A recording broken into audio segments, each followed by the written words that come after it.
Okay, now I'm going to do a short tutorial on mods.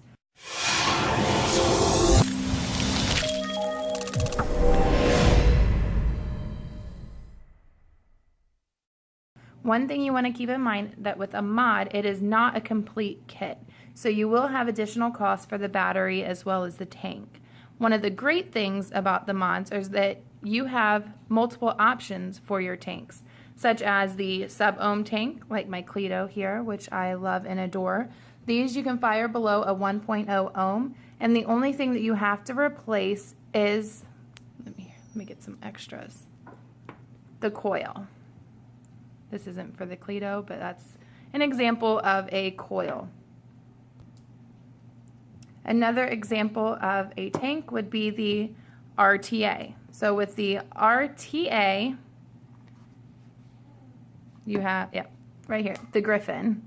So with the Griffin, it's a rebuildable tank atomizer. So it's like the RDA, but with a tank. So you can rebuild the coils, you can, make it all fancy, do whatever you want to do with that. Also with these, you get the great flavor.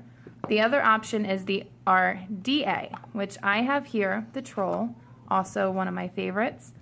And let's see, with these, you can see my coils and the cotton in there a little bit. With these, it's a drip. So you drip the juice onto the coil, you vape it. It's great for bigger clouds, more flavor, all of those awesome things. Now to contradict myself for a second, even though I said that the RDA and the RTA are great for bigger clouds and more flavor, I cannot say it more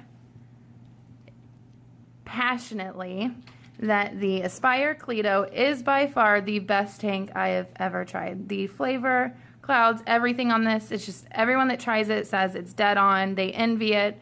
It's an awesome tank. Now, moving over to the mods. The one I have here is the IPV D2.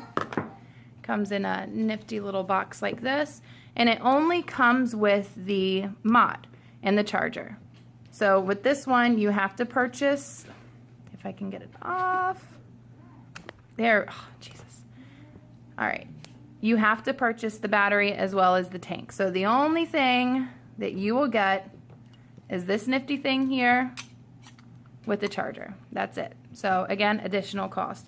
I also have the RX200 here, which normally only is black, but we got a nice little skin for it to make it fancy and personal.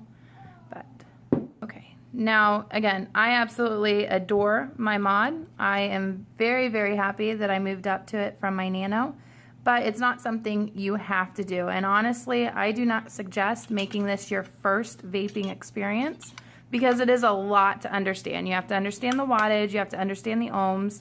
So if you don't feel comfortable, just go start with the pen. But the other thing you have to keep in mind is that with the RDA and the RTAs, you have additional purchases, which although are not as much, and once you become addicted to it, you'll be more than happy to buy it. But you'll have purchases like the cotton, the little tools, the coils, everything like that. So just keep that in mind before you decide to jump into the mod category. But if you have any questions, anything that I did not discuss that you are interested in, just shoot me a message in the comments and I will get back to you. But as always, blow clouds and not smoke.